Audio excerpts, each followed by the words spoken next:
नमस्कार दोस्तों, कैसे हैं आप सभी लोग। मैं उम्मीद करता हूं कि आप सब लोग बहुत अच्छे होंगे और आप सभी लोगों की पढ़ाई भी बहुत अच्छे ढंग से आगे बढ़ रही होगी। दोस्तों, आप सभी का एक बार फिर से बहुत बहुत स्वागत है हमारे इस प्लेटफॉर्म पर, जहां पर हम ज्योग्राफी की एनसीईआरटी को कवर कर रहे हैं। आपको याद होगा कि हमने दूसरी इकाई के तहत चौथा अध्याय पढ़ना शुरू किया था, फोर्थ चैप्टर पढ़ना शुरू किया था, जिसका टाइटल है globe, latitude and longitude, globe अक्षांश और देशांतर रेखाएं। और पिछली दो कक्षाओं में हमने अक्षांश रेखाओं को बहुत डिटेल में डिस्कस किया था, लैटिट्यूड्स को हमने बहुत डिटेल में डिस्कस किया था। आज की क्लास में हम देशांतर रेखाओं की बात करेंगे, हम लॉन्गिट्यूड को बहुत डिटेल में डिस्कस करेंगे और ये भी जानेंगे कि आखिर देशांतर रेखाओं के द्वारा किस तरह समय का निर्धारण किया जाता है, किस तरीके से हम टाइम को मेजर करते हैं, बिकॉज वो भी एक बहुत इंपॉर्टेंट पार्ट है जहां से प्रश्न पूछे जा सकते हैं। पर पहले हम क्विकली रिवाइज करते हैं जो हमने पढ़ा था। तो पिछली दो क्लासों में हमने जाना कि अक्षांश का अर्थ होता है पृथ्वी के केंद्र से किसी भी स्थान की कोणीय दूरी। लैटिट्यूड का मतलब होता है angular distance of a place from the centre of the earth. फिर हम आगे बढ़े, हमने डिस्कस किया कि अक्षांश रेखाएं पृथ्वी पर समानांतर रेखाएं हैं जो क्षैतिज रूप में खींची गई हैं। जो लैटिट्यूड है वो पैरेलल लाइन है जो कि हॉरिजॉन्टली अर्थ पर ड्रॉ की गई हैं, इमेजिनरी लाइन है, काल्पनिक रेखाएं हैं। इनकी संख्या भी हमने डिस्कस की थी कि अक्षांश 181 है जबकि अक्षांश रेखाएं 179 है, लैटिट्यूड 181 है, लैटिट्यूड लाइंस जो हैं वो 179 है। फिर हमने इसी के आधार पर मुख्य अक्षांश रेखाओं को डिस्कस किया था, इंपॉर्टेंट लैटिट्यूड को हमने डिस्कस किया था।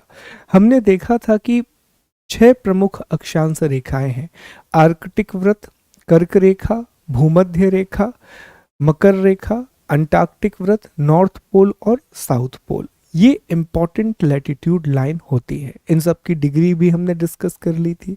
फिर भूमध्य रेखा के बारे में हमने पढ़ा था कि जो इक्वेटर है वो पृथ्वी को 2 बराबर भागों में बांटती है, अर्थ को 2 इक्वल पार्ट में डिवाइड करती है।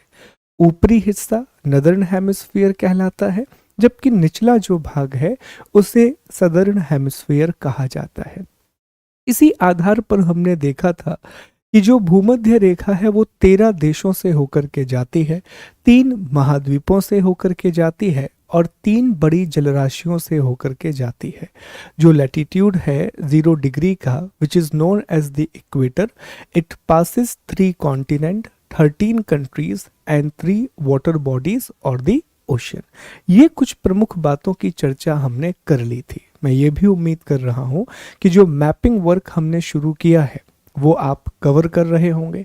आज हम मकर रेखा के बारे में बात करेंगे कि जो 23.5 डिग्री का सदर्न लैटिट्यूड है, which is known as the Capricorn, वो कितने देशों से होकर के जाता है, कितने महाद्वीपों से होकर के जाता है और कितनी वाटर बॉडी से होकर के जाता है। कल आपको एक होमवर्क दिया था, मैं बिल्कुल उम्मीद कर रहा हूँ कि सभी लोगों ने ये होमवर्क किया होगा, बिकॉज आप सब लोग बहुत सीरियसली पढ़ाई कर रहे हो, बहुत सीरियसली इस कोर्स को भी आगे बढ़ा रहे हो।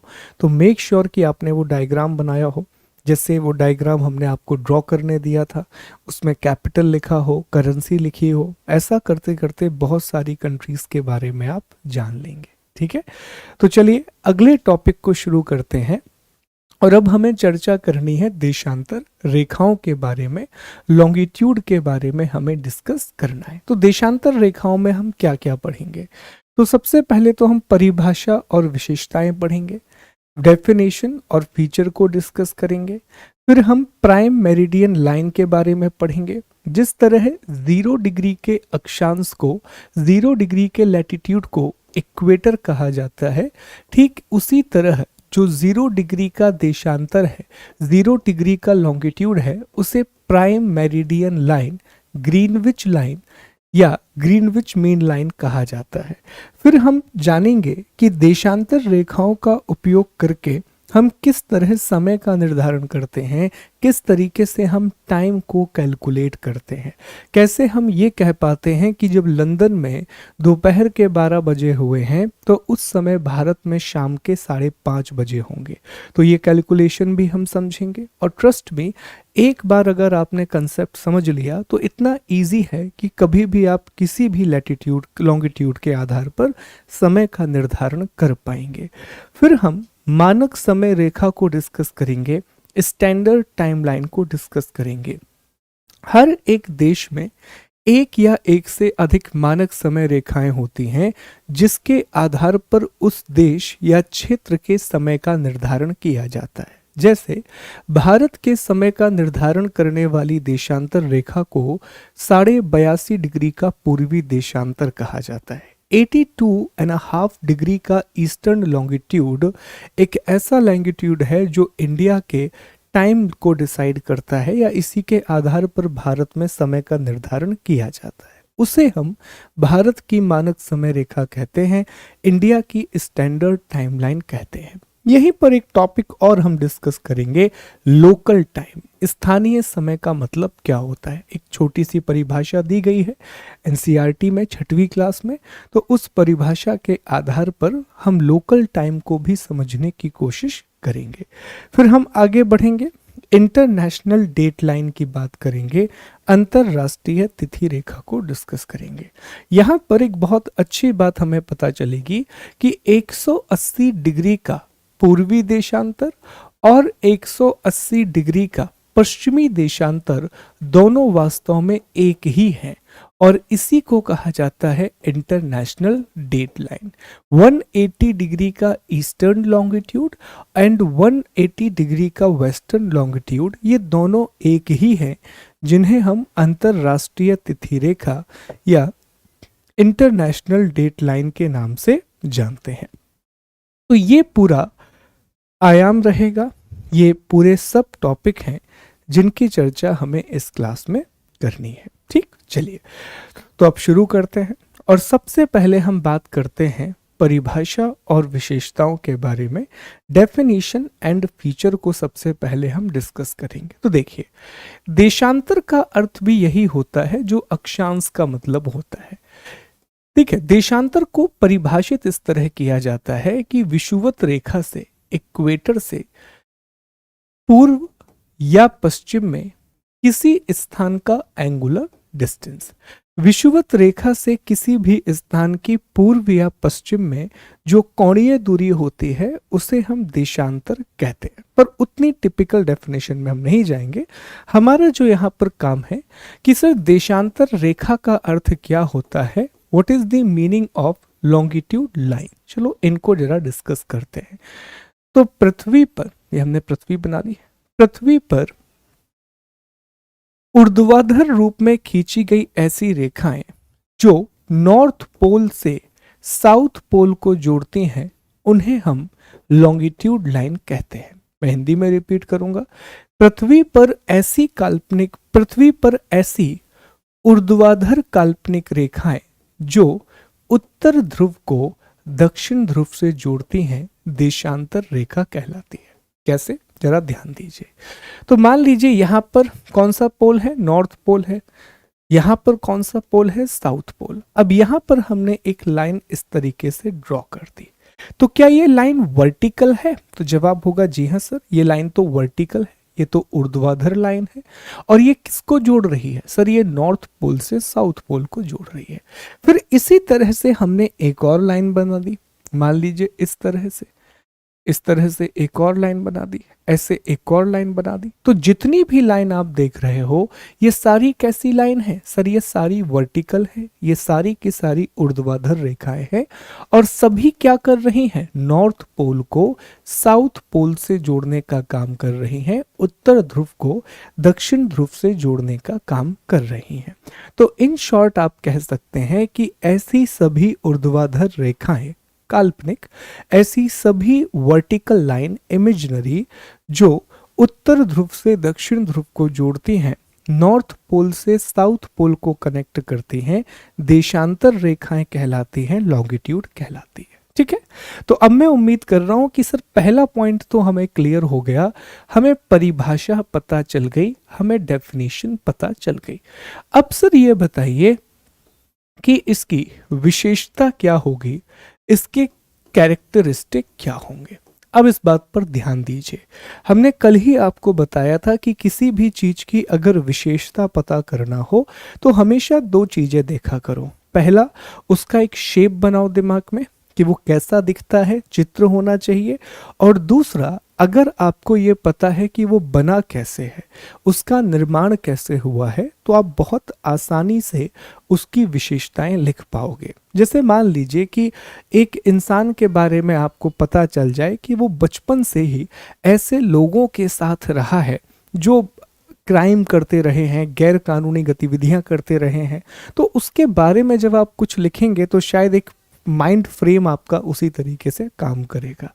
तो ठीक इसी तरह यहाँ पर भी इमेज है, यहाँ पर भी हम देख पा रहे हैं कि रेखाएं कैसी खींची गई हैं। तो अब इसी के आधार पर हम विशेषताएं डिस्कस करेंगे, हम कैरेक्टरिस्टिक की बात करेंगे। ध्यान देंगे, एक एक विशेषता को, एक एक कैरेक्टरिस्टिक को अच्छे से पढ़ते जाइए। सबसे पहले जो यहाँ पर दिख रहा है आपको, पहली बात हमें दिख रही है कि ये सारी कैसी लाइन है सर, ये सारी वर्टिकल लाइन है, ये सारी ही ऊर्ध्वाधर रेखाएं हैं। बहुत बढ़िया सर, हमें ये भी समझ में आ रहा है कि जितनी भी ये लाइन है ना, कितनी भी हो, पर ये सभी एक जगह जाकर के मिल रही हैं, वो है पोल। कौन से पोल पर? तो सर हम ये कह सकते हैं कि ये नॉर्थ पोल को साउथ पोल से जोड़ने का काम कर रही हैं, उत्तर ध्रुव को दक्षिण ध्रुव से जोड़ने का काम कर रही हैं। अब तीसरी बात देखो जो हमारे बहुत काम की है, अगर आप नोटिस करेंगे तो इन रेखाओं के बीच में यहां पर देखिए डिस्टेंस बहुत ज्यादा है, लेकिन जैसे जैसे आप ध्रुवों की ओर जाते जाएंगे ये जो डिस्टेंस है ये कम होता जाएगा, और एक स्थान ऐसा मिलेगा जहां ये सारी रेखाएं आपस में जुड़ रही हैं, जहां ये आकर के आपस में मिल रही हैं। तो क्या ऐसी रेखाएं जो एक दूसरे से आपस में आकर के मिल जाएंगी, क्या हम इन्हें समानांतर कह सकते हैं? क्या हम इन्हें पैरेलल कह सकते हैं? जवाब होगा नहीं सर, हम इन्हें समानांतर नहीं कह सकते, हम इन्हें पैरेलल नहीं कह सकते। तो यहां से हमें दो बातें पता चलती हैं कि सर ये रेखाएं समानांतर नहीं हैं, ये रेखाएं पैरेलल नहीं है। और चूंकि ये समानांतर नहीं है, यही कारण है कि इनके बीच की जो दूरी है, जो दो देशांतर रेखाओं के बीच की दूरी है, जो दो लॉन्गिट्यूड के बीच का डिस्टेंस है, वो भी कैसा है, वो भी असमान है, वो भी अनइवन है। और यहीं से फिर आपको दो बातें पता चलेंगी कि सर चूंकि ये रेखाओं में असमान दूरी है, तो एक जगह पर दो रेखाओं के बीच में मैक्सिमम डिस्टेंस होगा और एक जगह पर दो रेखाओं के बीच में मिनिमम डिस्टेंस होगा। तो ये सिर्फ आपको डायग्राम देख के पता चला।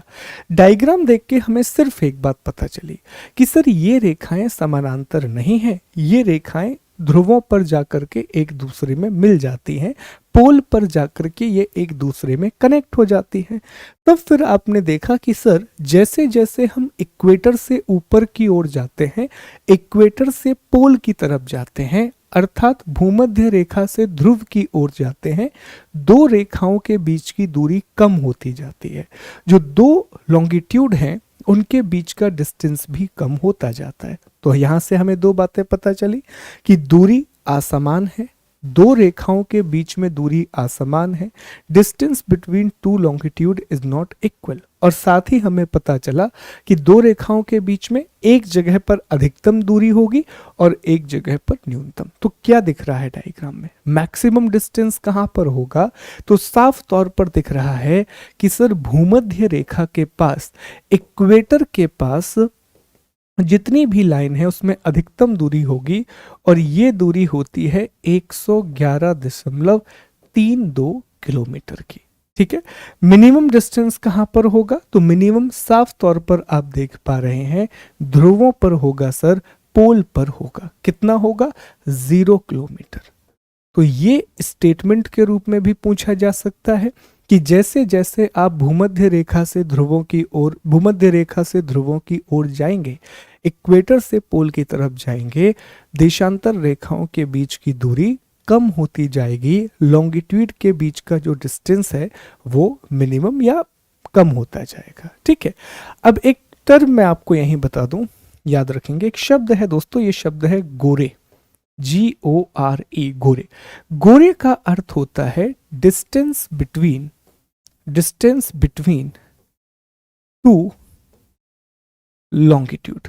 दो देशांतर रेखाओं के बीच की दूरी को गोरे कहा जाता है। तो ये शब्द भी आपको याद रखना है, गोरे means the distance between two longitude. तो ये बात भी हमें डायग्राम से पता चल गई। समानांतर नहीं है, दूरी अधिकतम दूरी कहाँ पर है? भूमध्य रेखा पर। न्यूनतम दूरी कहाँ पर है? ध्रुवों पर है। अब एक बात आप और देखिए जो अलग है, ये रेखाएं समानांतर नहीं है, दे आर नॉट पैरेलल, पर इनकी लंबाई एक समान है, पर इनकी जो लेंथ है वो इक्वल है। सभी देशांतर रेखाओं की जो लंबाई है दोस्तों वो एक जैसी होती है, इन सब की जो लेंथ है वो एक जैसी होती है, ये इनकी विशेषता है। यहीं पर एक बात और देखें आप इन रेखाओं के बारे में। आपको याद है जब हमने अक्षांश रेखाएं पढ़ी थी, जब हमने लैटिट्यूड को डिस्कस किया था, तो एक अक्षांश रेखा कैसे खींची जाती है? मान लीजिए कि यह भारत है, हमने यहां से एक अक्षांश रेखा खींचना शुरू किया, हम पूरा इस तरीके से मूव करते जाएंगे और दोबारा से भारत आ गया। मतलब हम ये कह सकते हैं कि जो एक अक्षांश रेखा होती है, जो एक लैटिट्यूड होती है, वो एक कंप्लीट सर्किल बनाती है, वो एक पूर्ण वृत्त का निर्माण करती है। और हमने ये लिखा भी था कि अक्षांश रेखाएं पूर्ण वृत्त का निर्माण करती हैं, जो लैटिट्यूड हैं वो एक कंप्लीट सर्किल ड्रॉ करती हैं। लेकिन दोस्तों जो देशांतर रेखाएं होती हैं ना, वो कुछ इस तरह से खींची जाती हैं। देखिए उनकी शुरुआत यहाँ से होगी, पोल से, इस तरीके से आगे आएंगी और इस पोल पे खत्म हो जाएंगी। तो क्या ये पूरा सर्किल बना रही हैं? क्या ये कंप्लीट सर्किल बना रही हैं? जवाब होगा नहीं सर, ये आधा वृत्त बना रही हैं। इसीलिए दोस्तों आपको याद रखना है कि जितनी भी देशांतर रेखाएं हैं, जितना भी लॉन्गिट्यूड है, वो अर्धवृत्ताकार होता है। वो कैसी होती हैं? वो सेमी सर्कुलर होती हैं। ये एक चीज जो यहां से आपको समझ में आती है। और जब दो देशांतर रेखाओं को आप जोड़ देते हैं, एक सामने और उसके जस्ट पीछे, जब दो देशांतर रेखाओं को आप जोड़ देते हैं तो ये पृथ्वी को हमेशा दो बराबर भागों में बांटेगी, हमेशा अर्थ को दो इक्वल पार्ट में डिवाइड करेगी। ठीक है, यहां से एक सवाल और बनता है, वो आपसे पूछेगा कि क्या सभी अक्षांश रेखाएं पृथ्वी को दो बराबर भागों में बांटती हैं? क्या सभी लैटिट्यूड अर्थ को दो इक्वल पार्ट में डिवाइड करती हैं? हमने डिस्कस किया है, जवाब है नहीं। सिर्फ एक अक्षांश रेखा ऐसी है विच इज इक्वेटर, जो पृथ्वी को दो बराबर भागों में बांटती है। लेकिन जब दो देशांतर रेखाओं को आप आपस में जोड़ते हैं तो वो हमेशा पृथ्वी को दो बराबर भागों में बांटेगी। कैसे? जरा ध्यान दीजिए। जैसे मान लीजिए कि मैंने एक लाइन ये ली और दूसरी लाइन इसके पीछे ये ली, तो अगर आप देखो इसने पृथ्वी को दो बराबर भागों में बांट दिया। अब एक लाइन मैंने यहां से ली और एक लाइन यहां से ली, तब भी अर्थ दो इक्वल पार्ट में डिवाइड होगी। एक यहां से ली, एक यहां से ली, तब भी अर्थ दो इक्वल पार्ट में ही डिवाइड होगी। तो दो विपरीत देशांतर रेखाएं जुड़ करके पृथ्वी को दो बराबर भागों में बांटती हैं। ठीक, एक ये बात हो गई। अब इसी में सेमी सर्कुलर के अलावा एक छोटा सा कंसेप्ट और है, इसको भी डिस्कस करते हैं। बड़ा अच्छा कंसेप्ट है, आपको समझ में भी आएगा और स्टेटमेंट बनेंगे तो वो भी यहां से क्लियर होते जाएंगे। ठीक है, ध्यान देंगे। ये दोस्तों इक्वेटर है, ये भूमध्य रेखा है। हर एक देशांतर रेखा भूमध्य रेखा पर 90 अंश का कोण बनाती है, 90 डिग्री का एंगल बनाती है। या हम ये कह सकते हैं कि हर एक देशांतर रेखा भूमध्य रेखा पर समकोण का निर्माण करती है। हर एक लॉन्गिट्यूड इक्वेटर पर 90 डिग्री का एंगल बनाती है और वो साफ साफ आपको दिखाई भी दे रहा है, क्योंकि यहाँ पर दूरी भी अधिकतम है, डिस्टेंस भी मैक्सिमम है और यहाँ स्पष्ट तौर पर 90 डिग्री का कोण बनेगा, 90 डिग्री का एंगल बनेगा। ठीक है। अच्छा, एक छोटी सी बात मैं आपको बताता हूँ। ये प्रश्न पूछा जाता है कई बार कि देखिए यहाँ पर जो दूरी है वो 111.32 किलोमीटर है, ये 0 डिग्री है। यहाँ पर मान लीजिए हमने एक और अक्ष बनाया 45 डिग्री, और यहाँ फिर हमारा कौन सा है दोस्तों, 90 डिग्री। तो क्या ऐसा होगा, मैं आप पर यह प्रश्न रख रहा हूं, कल आप इसका जवाब देंगे सर्च करके, क्या ऐसा होना चाहिए कि अगर यहाँ पर दो देशांतर के बीच की दूरी 111.32 किलोमीटर है तो 45 डिग्री पर आने पर ये जो दूरी है वो जस्ट हाफ हो जाए। इसको इजी करते हैं, अभी इसको मान लेते हैं कि ये 112 है, 2 मिनट के लिए कंसीडर करते हैं कि ये 112 है, और हम आपसे ये कह रहे हैं कि जैसे ही आप मध्य अक्षांश पर पहुंचेंगे, अर्थात आप 45 डिग्री लैटिट्यूड पर पहुंचेंगे, तो ये जो डिस्टेंस है ये जस्ट हाफ हो जाना चाहिए। ठीक है, क्या ये होगा, यस और नो, ये मैं प्रश्न आपको दे रहा हूं कि 0 डिग्री पर भूमध्य रेखा पर दो देशांतर के बीच की दूरी 111.32 किलोमीटर होती है, तो क्या 45 डिग्री के अक्षांश पर, जिसे मध्य अक्षांश भी कहा जाता है, क्या 45 डिग्री के अक्षांश पर यह दूरी स्पष्ट रूप से आधी होगी, हाँ या ना? ये आपको पता करके आना है, पता करके आइएगा। बहुत अच्छा प्रश्न है, कल इसका जवाब देंगे और फिर मैं आपको बताऊंगा कि यही प्रश्न पूछा गया है, this question has been asked. तो ये दोस्तों देशांतर रेखाओं की विशेषताएं, ऊर्ध्वाधर होती हैं, नॉर्थ पोल से साउथ पोल को जोड़ती हैं, पैरेलल नहीं होती हैं, लेंथ हर एक देशांतर की समान होती है और अर्धवृत्ताकार होती हैं, सेमी सर्कुलर होती है। ठीक, एक बार इसको देख लीजिए, ये सारे कैरेक्टरिस्टिक हैं यहाँ पर लिखे हुए हैं। अच्छा, दिखाते वैसे ही हैं, डिग्री, मिनट, सेकंड, ये सारी चीजें। महत्व क्या है, ये समय और स्थिति के निर्धारण में मदद करती हैं, टाइम और लोकेशन के लिए हेल्प करती हैं। ऊर्ध्वाधर हैं, अर्धवृत्ताकार हैं, ठीक है, गोरे वगैरह के बारे में हमने आपको बता दिया, भूमध्य रेखा को समकोण पर काटती हैं, ये सारी चीजें हमने आपको डिस्कस कर दी। ओके, क्लियर है? चलिए अब आगे बढ़ते हैं। अब हमें डिस्कस करना है अगला topic, which is prime meridian line, जिसे हम प्रधान मध्याह्न रेखा के नाम से जानते हैं। ठीक, अब ये डिस्कस करते हैं, बड़ा महत्वपूर्ण टॉपिक है, ध्यान देंगे इसको। देखिए, हमने देशांतर रेखाओं के बारे में पता लगा लिया, हमने लॉन्गिट्यूड के बारे में पता लगा लिया, और हमने ये डिसाइड भी किया कि जो देशांतर रेखा है, तो एक तो हम इनका उपयोग लोकेशन के लिए करेंगे, स्थिति जानने के लिए करेंगे। कैसे? तो हमने आपको बताया था कि सिर्फ अक्षांश के द्वारा आप किसी व्यक्ति की जानकारी का पता नहीं कर सकते। जैसे एक व्यक्ति ने आपसे कहा कि वो 30 डिग्री के उत्तरी अक्षांश पर खड़ा हुआ है, 30 डिग्री के नॉर्थ लैटिट्यूड पर खड़ा हुआ है, तो चलो कम से कम व्यक्ति समझदार है, उसने आपको ये तो बताया कि वो नॉर्थ में है या साउथ में है, तो उसने कहा कि वो 30 डिग्री के नॉर्थ लैटिट्यूड पर खड़ा हुआ है। तो भैया 30 डिग्री का जो नॉर्थ लैटिट्यूड होगा वो तो इतना बड़ा है, कहाँ ढूंढोगे आप उसे? क्या हर जगह देखने जाओगे? नहीं, तो उसे ये भी बताना पड़ेगा कि सर मैं 30 डिग्री के नॉर्थ लैटिट्यूड पर हूँ और साथ ही साथ जो मेरा लॉन्गिट्यूड है ना, वो भी 30 डिग्री का ईस्ट लॉन्गिट्यूड है।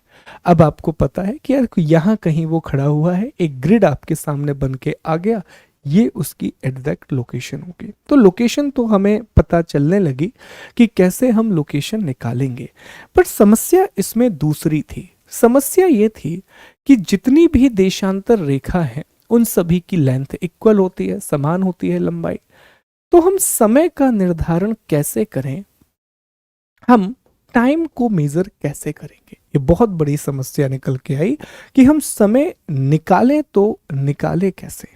ठीक, तो इसके लिए क्या हुआ दोस्तों, इसके लिए एक बैठक बुलाई गई 22 अक्टूबर 22 में, यहां लिख दे रहा हूं ये सारी बातें। ओके, तो अब समस्या समझ में आ गई आपको। समस्या ये थी कि हम समय का निर्धारण कैसे करें, हम टाइम को कैसे डिटरमाइन करेंगे या कैलकुलेट करेंगे।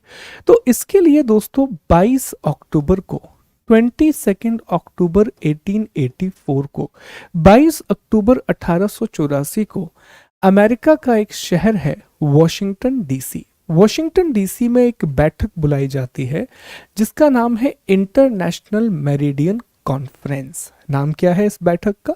International meridian conference. और उसमें इस बात को तय किया जाना था कि हम किस आधार पर समय का निर्धारण करेंगे, हम किन पैरामीटर्स का उपयोग करके टाइम को कैलकुलेट करेंगे, ये हमें डिस्कस करना था। ठीक है, एक सेकेंड।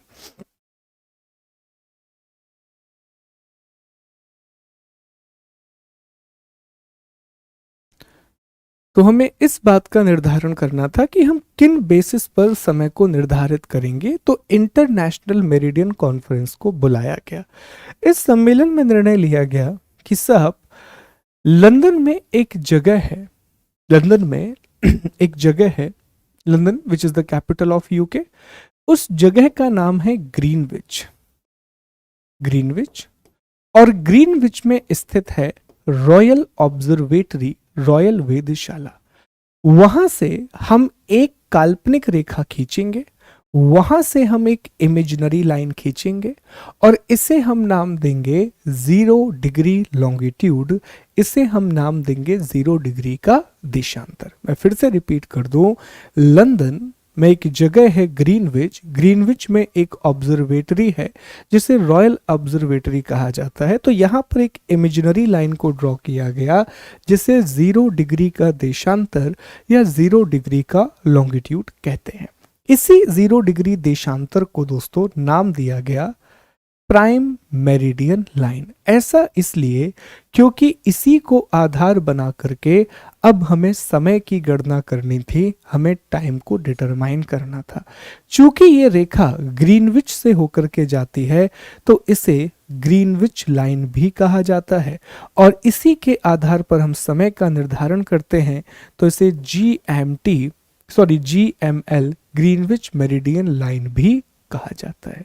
तो यहां से एक और सवाल बन के आएगा कि प्रधान मध्याह्न रेखा का अर्थ क्या है? What is the meaning of prime meridian line? तो जवाब देंगे, यह 0 डिग्री का देशांतर है जो लंदन के ग्रीनविच की रॉयल ऑब्जर्वेटरी से होकर के गुजरता है।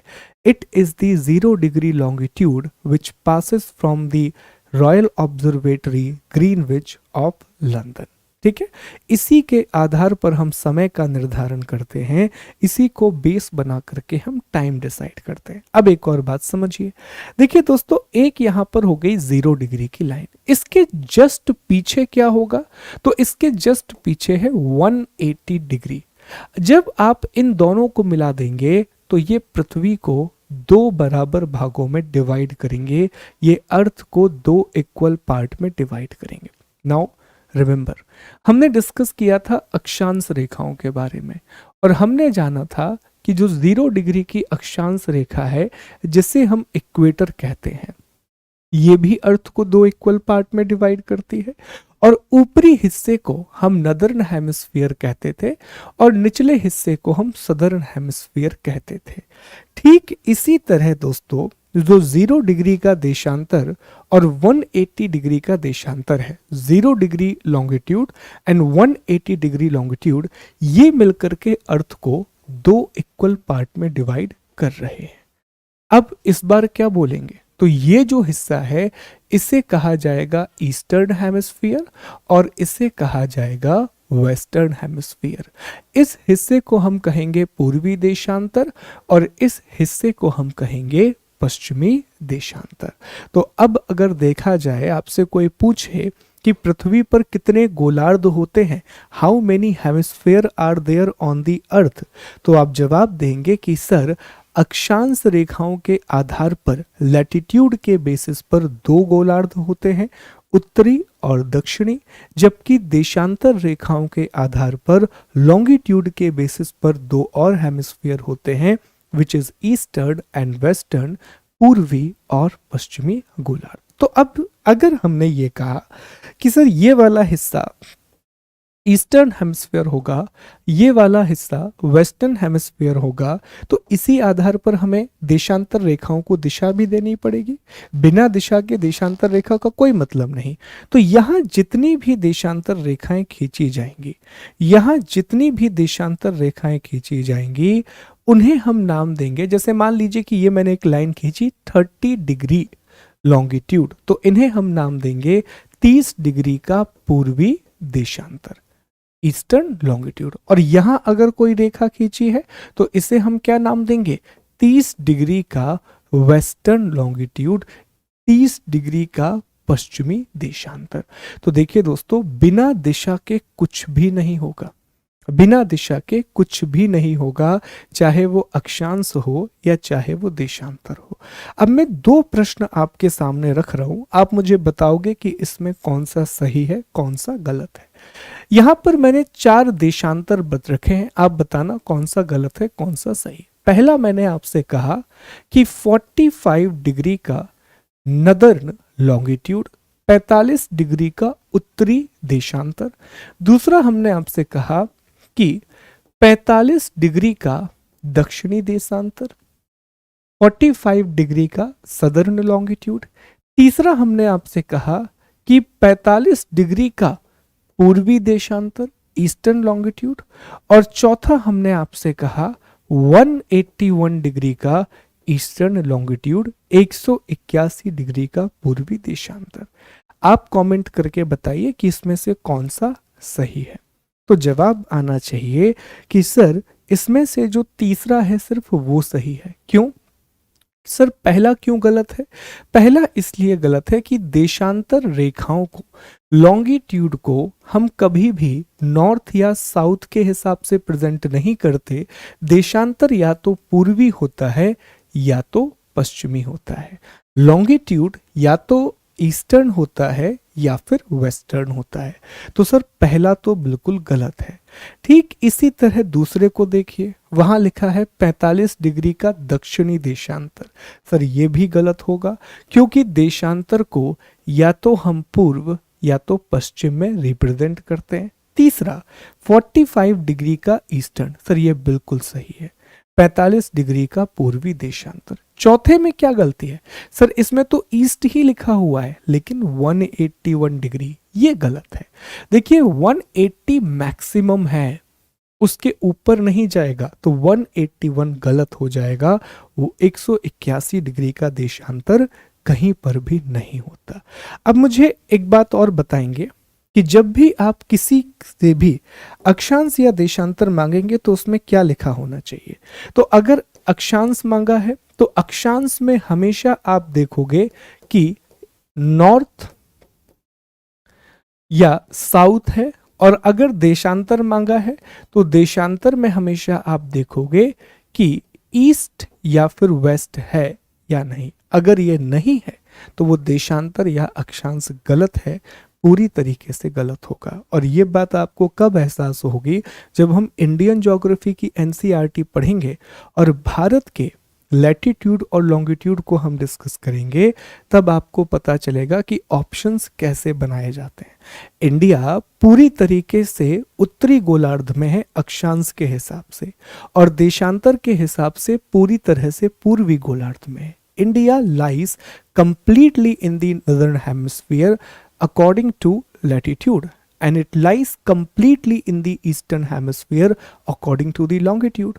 तो जब भी भारत के अक्षांश आप पढ़ोगे, अक्षांश में हमेशा नॉर्थ होगा और देशांतर में हमेशा ईस्ट होगा। ठीक है, लॉन्गिट्यूड में हमेशा ईस्ट होगा और लैटिट्यूड में हमेशा नॉर्थ होगा। ये चीज आप आगे देखोगे जब हम डिस्कस करेंगे। पर एक होमवर्क ले लीजिए, अब पता करके आएंगे कि भारत का अक्षांशीय और देशांतरीय विस्तार कितना है, इंडिया का लैटिट्यूडनल एंड लॉन्गिट्यूडनल एक्सटेंट कितना है, ये आपको पता करना है। ये आपका एक और होमवर्क। 2 होमवर्क हो गए आज के, सारे होमवर्क करना है।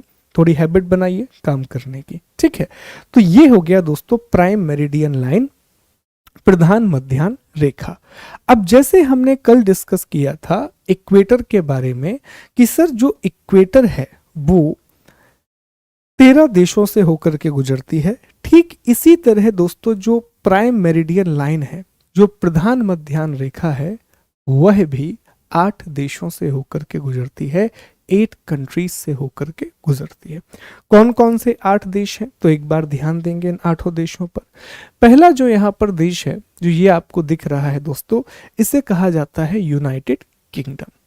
यूनाइटेड किंगडम के बाद दूसरा जो देश है यह है फ्रांस। फ्रांस के बाद तीसरा देश है स्पेन। ठीक है, ये तीनों देश कहां पर आ गए, तो ये तीनों देश यूरोप में आ गए। फिर आप अफ्रीका आएंगे। अफ्रीका में बचे हुए देश हैं, इसमें सबसे पहले आता है अल्जीरिया, जो यहां पर आपको दिख रहा है। अल्जीरिया के बाद इसमें आता है माली। माली के बाद इसमें आता है बुर्किनो फासो। बुर्किनो फासो के बाद इसमें आता है घाना, और घाना के बाद इसमें आता है टोगो। ये अफ्रीका हो गया। और अफ्रीका के बाद तीसरा महाद्वीप जो ये जा रहा है, विच इज अंटार्कटिक। तो हम ये कह सकते हैं कि ये 3 महाद्वीपों से होकर के गुजरता है, ये 3 कॉन्टिनेंट से होकर के गुजरता है। कौन कौन सा? एक हो गया दोस्तों यूरोप, ओके। दूसरा इसमें हो गया अफ्रीका, अफ्रीका, और तीसरा इसमें हो गया अंटार्कटिक। ठीक है, तो ये 3 महाद्वीपों से होकर के गुजरता है, यूरोप, अफ्रीका और अंटार्कटिक महाद्वीप। कितनी जलराशियों से होकर के गुजर रहा है? आर्कटिक ओशन पहली जलराशि हो गई, ओके, पहली जलराशि हो गई। यहां पर अगर आप देखेंगे तो मेडिटेरियन सी से होकर के जा रहा है, और यहां फिर आप देखेंगे मेडिटेरियन सी है। तीसरा यहां पर देखें दक्षिण अटलांटिक महासागर, और चौथा आप देखें सदर्न ओशियन। तो 4 वाटर बॉडी हैं जहां से होकर के ये गुजर रहा है, बड़ी वाटर बॉडी। अगर महासागरों की बात करें तो 3 महासागर हैं, आर्कटिक महासागर है, दक्षिणी अटलांटिक महासागर है, ठीक है, और फिर सदर्न ओशियन है, दक्षिणी महासागर है। तो 3 महासागर हैं और 3 महाद्वीप हैं और 8 देश हैं। तो यही आपका आज का मैपिंग वर्क है। अब आज हम मकर रेखा नहीं पढ़ेंगे, ये आज का मैपिंग वर्क हो गया कि प्राइम मेरिडियन लाइन कहाँ कहाँ से जाती है। तो आप बनाएंगे इसे आर्कटिक, फिर 3 देश यूरोप में आएंगे, United kingdom, France and Spain. फिर बाकी के जो 5 देश हैं वो अफ्रीका में आएंगे, अल्जीरिया, माली, बुर्किनो फासो, ठीक है, फिर घाना और फिर टोगो। ये आपको याद रखना है, ठीक है। यहां से प्रश्न बन सकते हैं, लिखा भी हुआ है यहाँ देखिए, सारे देशों के नाम लिखे हुए हैं, क्लियर। और ये भी अर्थ को 2 अलग अलग पार्ट में डिवाइड करती है, ठीक। चले, अब हमें चर्चा करनी है सबसे महत्वपूर्ण टॉपिक की, विच इज टाइम जोन। पर पहले मैं चाहूंगा कि ये मैप आप एक बार ध्यान से देखो और 1 मिनट का समय लेकर के इस मैप को ड्रॉ करो। अभी ड्रॉ कर लोगे तो आगे याद करने में आसानी होगी, क्योंकि अब जो टॉपिक हम पढ़ेंगे उसमें थोड़ा सा आपको फोकस करना पड़ेगा, तभी आप टाइम जोन को समझ पाओगे बेहतर ढंग से।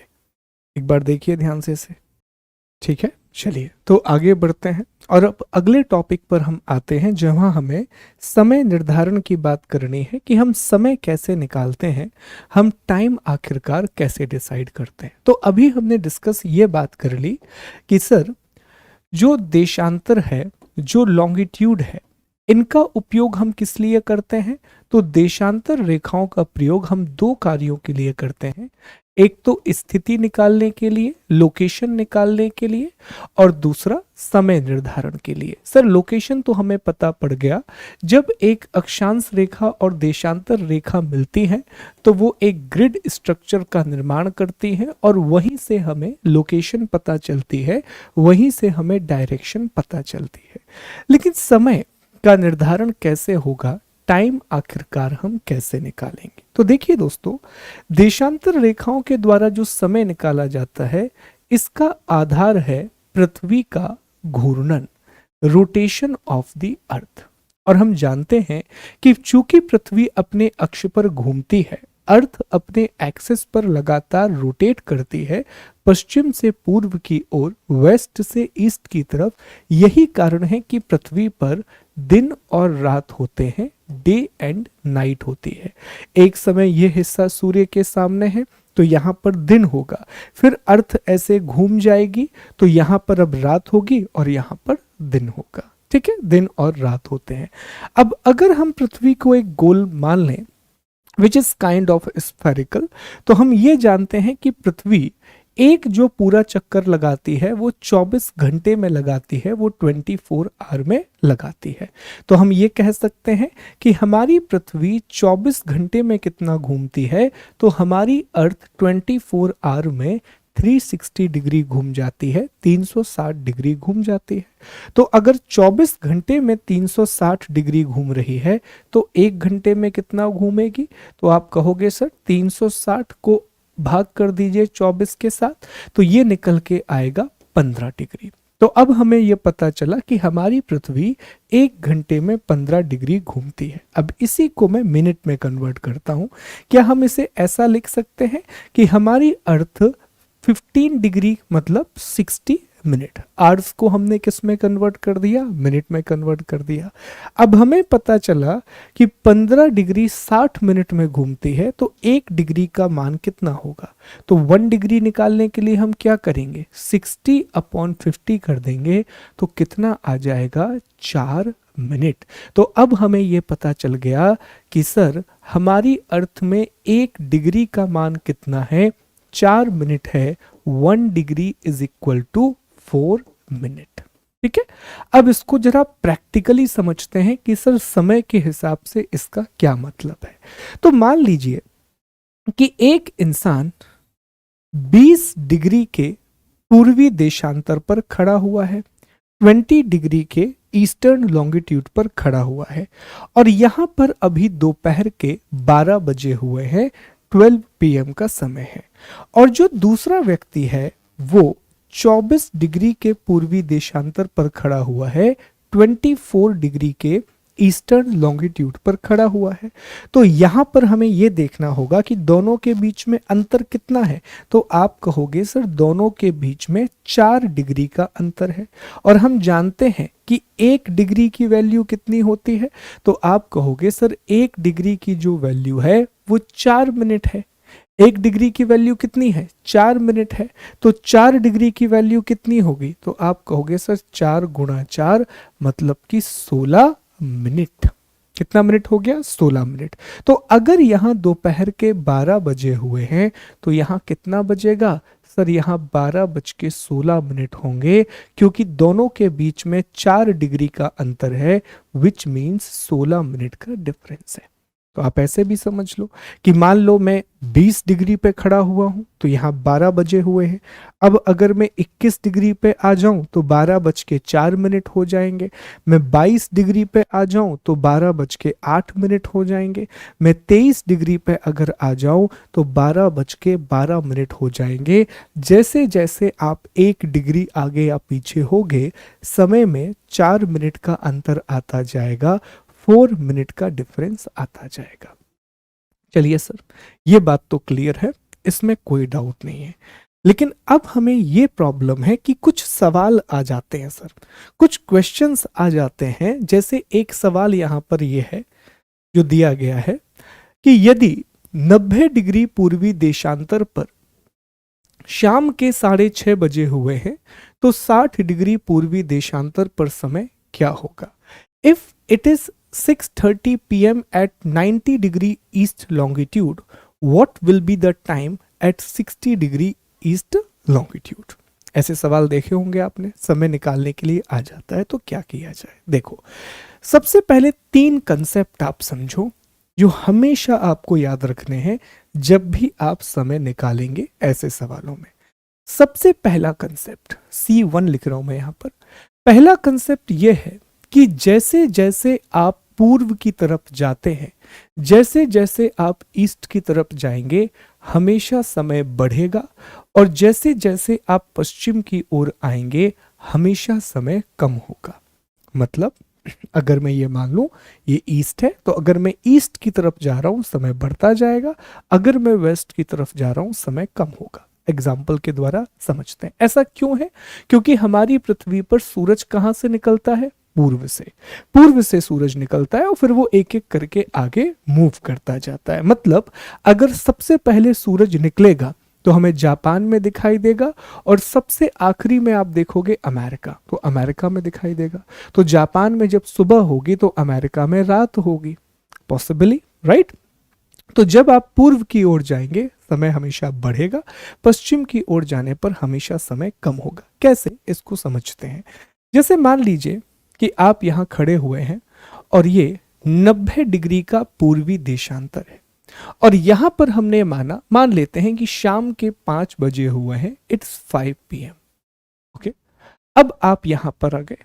दूसरे ने कहा कि सर दूसरा व्यक्ति जो है वो 60 डिग्री के पूर्वी देशांतर पर खड़ा हुआ है, ठीक है, 60 डिग्री के पूर्वी देशांतर पर खड़ा हुआ है। तो अब मुझे ये बताइए, ये पीछे है या आगे है? तो आप कहोगे सर ये 60 डिग्री वाला तो पीछे है ना, तो यहां पर समय 5 बजे से ज्यादा होगा या कम होगा? सर बट नेचुरल सी बात है कि यहाँ पर समय कम होगा। हो सकता है यहाँ शाम के 5 बजे हुए हैं तो यहाँ तो समय कुछ और ही होगा सर। तो यहाँ पर हम मान लेते हैं उदाहरण के लिए कि सर हो सकता है यहाँ 3 बजे हो, लेकिन ये समय क्या है, पीछे है। ये समय क्या है, पीछे है, ठीक है। तो जब भी आप पूर्व की तरफ, जब भी आप पश्चिम की तरफ जाएंगे हमेशा समय कम होगा, और जब आप पूर्व की तरफ, अब 90 की जगह अगर मान लीजिए यहां मैं लिखता हूं 120, तो अब मुझे बताइए ये ज्यादा है या कम? अब किस ओर जा रहे हैं? अब आप पूर्व की तरफ जा रहे हैं, और पूर्व की तरफ जाएंगे तो समय क्या होगा, बढ़ेगा। तो अब हो सकता है यहाँ पर 8 PM का टाइम आ जाए, समय कैसा हो गया, बढ़ गया। और यहाँ पर आप कहाँ जा रहे हैं, पश्चिम की ओर, तो समय क्या होगा, कम होगा, ठीक है। तो ये पहला कंसेप्ट आपको याद रखना है। If you move eastward time will increase, if you move westward time will decrease. Clear है? ओके, अब दूसरा कंसेप्ट समझने की कोशिश करेंगे। ये तो हो गया सर पहला कंसेप्ट। दूसरा कंसेप्ट ये है दोस्तों कि कंसेप्ट 2, कि जब कोई भी समय एक जैसे गोलार्ध का हो, सेम हेमिस्फीयर का हो, तो वहां समय निकालने के लिए हमेशा आपको सब्ट्रैक्शन करना है, चीजों को घटाना है। लेकिन जब दो अलग अलग गोलार्धों की बात हो तो वहां समय हमेशा आपको जोड़ना है।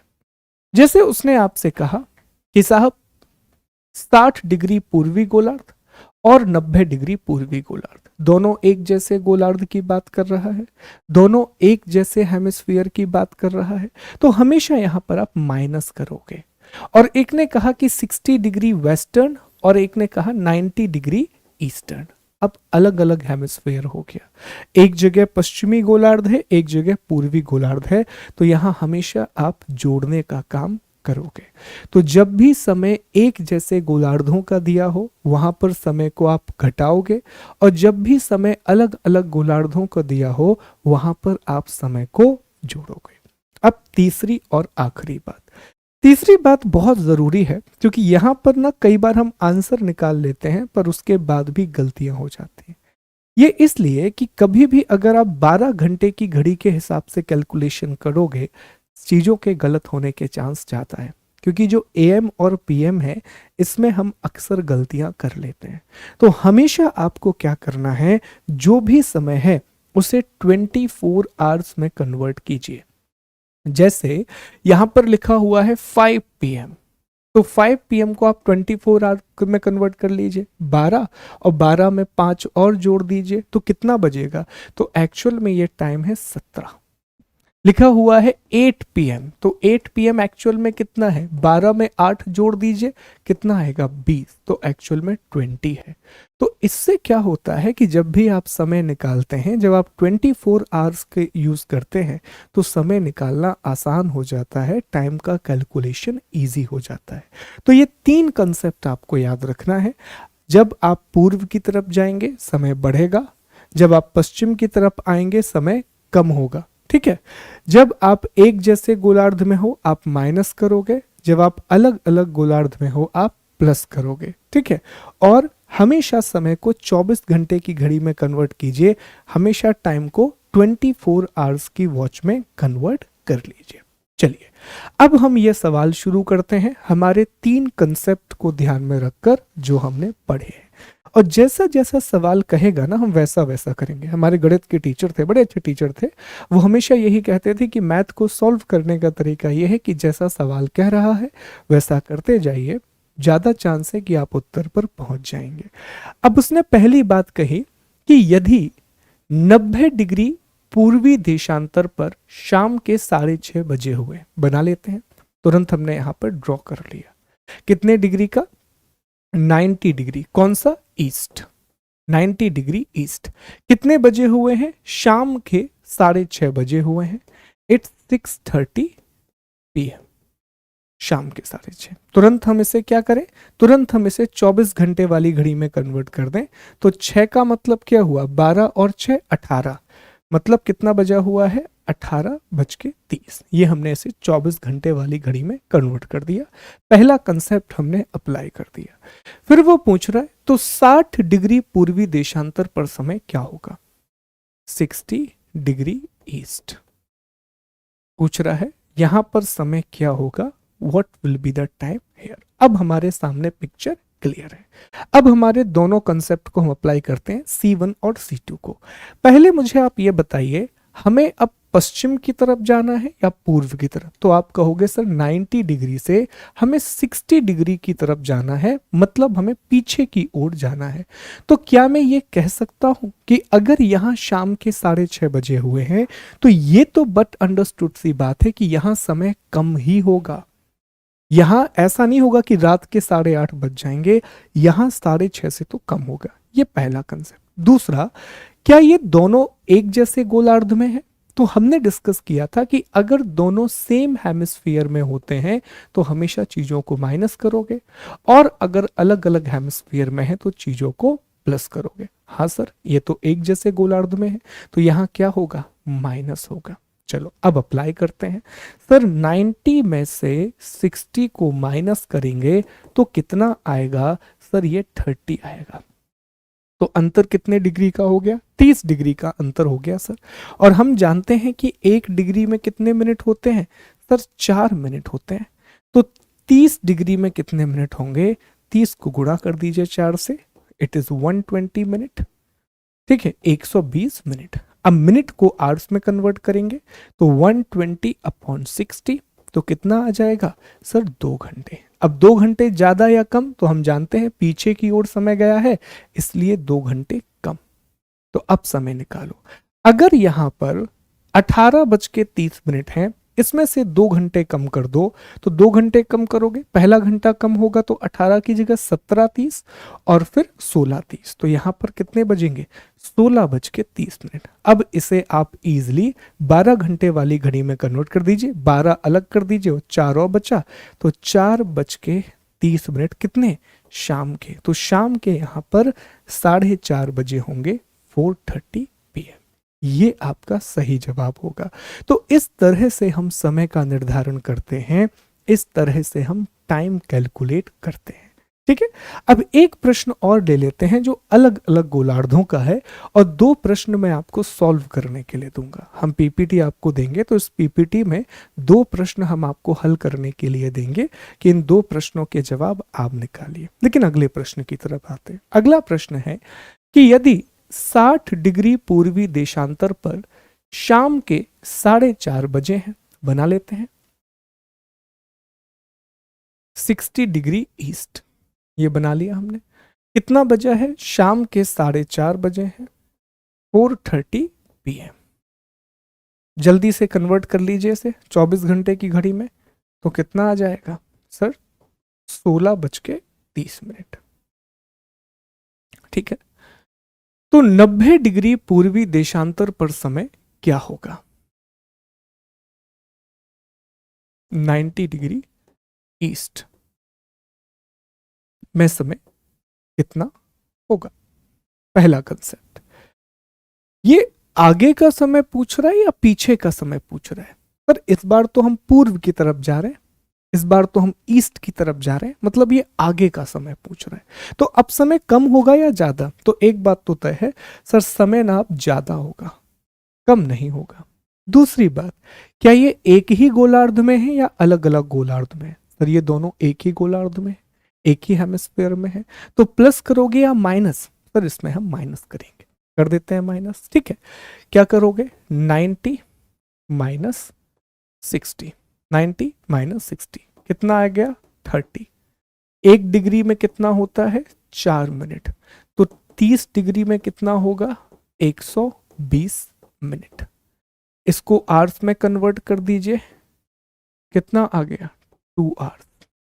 ठीक है, कितना आ गया 2 आवर्स। अब यहां पर क्या करना है, प्लस करना है। तो यहां अगर 16 30 है तो यहाँ कितना हो जाएगा 16 17 18, पर यहाँ 18 30 हो जाएगा। अब इसे 12 घंटे वाली घड़ी में कन्वर्ट करेंगे तो शाम के 6:30 बजेंगे, 6:30 PM होगा। ये वैसा ही सवाल था, बस इसमें हमने चेंज क्या किया, हमने इस बार आपसे आगे का समय पूछ लिया। तो अब मैं उम्मीद करूंगा कि ये कंसेप्ट तो आपके दिमाग में बिल्कुल स्पष्ट होगा, बिल्कुल क्लियर होगा। अब ये जरा डिस्कस करते हैं, ये आज का आखिरी सवाल होगा, फिर जो बाकी के सवाल होंगे वो आपको खुद सॉल्व करने हैं। अब यहां पर उसने पूछा है कि यदि 45 डिग्री पूर्वी देशांतर पर शाम के 5 बजे हुए हैं, बना लेते हैं 45 डिग्री ईस्ट, और कितने बजे हुए हैं शाम के 5 PM। तुरंत ही हमने इसे 24 आवर्स की वॉच में कन्वर्ट कर दिया, तो ये कितना हो जाएगा 17। ठीक है, ओके। शाम के 5 बजे हुए हैं तो 30 डिग्री पश्चिम देशांतर पर समय क्या होगा, 30 डिग्री पश्चिम देशांतर पर समय क्या होगा। चलिए पहला कंसेप्ट लगाते हैं। अब हमें पीछे जाना है या आगे, सर हम पीछे की ओर जा रहे हैं, पश्चिम की तरफ जा रहे हैं, तो समय कम होगा या ज्यादा, सर यहाँ पर समय कम होगा। जब भी हम पीछे की ओर जाएंगे टाइम क्या होगा, कम होगा। ठीक है, माइनस। अब यहाँ पर देखें सर ये एक जैसे हेमिस्फीयर में है या अलग अलग हेमिस्फीयर में है, सर एक जैसे गोलार्ध में है या अलग अलग गोलार्ध में है, तो जवाब दोगे सर ये अलग अलग गोलार्ध में है, अलग अलग हेमिस्फीयर में है। और हमने पढ़ा है कि जब अलग अलग गोलार्ध होते हैं तो हम चीजों को जोड़ते हैं, हम ऐड करते हैं। तो अब हम क्या करेंगे, ऐड करेंगे दोस्तों। तो आइए यहां पर करते हैं। अब हमें करना है 45 + 30, कितना आ जाएगा, ठीक है, कितना आ जाएगा 0 4 5 6 7, कितना आ गया 75 डिग्री। अब हम जानते हैं कि 1 डिग्री का मान 4 मिनट होता है, तो 75 डिग्री का मान कितना होगा 75 × 4। तो अब देखेंगे यहाँ पर 5 को 20, यहाँ पर 2 आ गई, 7 को 28 और 2 30, कितना आ गया 300 मिनट। अब इस 300 मिनट को हम आवर्स में कन्वर्ट करेंगे तो कितना आएगा 5 आवर्स आएगा, 5 घंटे आएगा। स्पष्ट है ना। 45 और 30 को हमने जोड़ दिया तो कितना हो गया 75, 75 को 4 से हमने गुणा किया तो कितना आ गया 300 आ गया। ठीक है, 75 को कितना 300 आ गया, और इस 300 को जब हमने आवर्स में कन्वर्ट किया तो ये 5 घंटे आ गया। अब मुझे बताइए यहाँ समय क्या होना है, कम होना है, तो अब 5 घंटे कम करो, तो 17 में से 5 घटाओ, कितना बचेगा सर, 7 में से 5 जाएगा 2 और 1, तो यहां पर आ जाएगा 12 12, और 12 में क्या लग जाता है सर, 12 से तो PM लग जाता है, तो यहाँ दोपहर के 12 बजे होंगे, 12 PM होगा। 11:59 तक AM होता है और फिर दोपहर में क्या लग जाता है, PM लग जाता है, तो यहाँ पर कितना समय आ गया, दोपहर के 12 बजेंगे। तो ये ऐसे सवाल हैं जो एक जैसे गोलार्ध के लिए किए जाते हैं, जो सेम हेमिस्फीयर से पूछे जाते हैं। ठीक है, तो ये आपको याद रखना है दोस्तों। अब जो मानक समय है वो हम आज ना पढ़ के कल पढ़ेंगे। ये 2 सवाल मैं आपको होमवर्क के लिए दूंगा, और कल हमें 2 टॉपिक खत्म करने हैं। एक तो हमें मानचित्र वाले टॉपिक को पढ़ना है, मैपिंग पढ़ना है, साथ में हमें पृथ्वी की गतियां पढ़ना है, हमें मोशन ऑफ द अर्थ को डिस्कस करना है, और ये जो थोड़ा सा हिस्सा बचा हुआ है मानक समय, स्थानीय समय और इंटरनेशनल डेटलाइन का, इसको भी हम कल की क्लास में खत्म करेंगे। तो कल आपसे मुलाकात होगी, सुबह 8 बजे मिलेंगे। अपना ख्याल रखिए। God bless you. जय हिंद, जय Bharat. Take care all of you.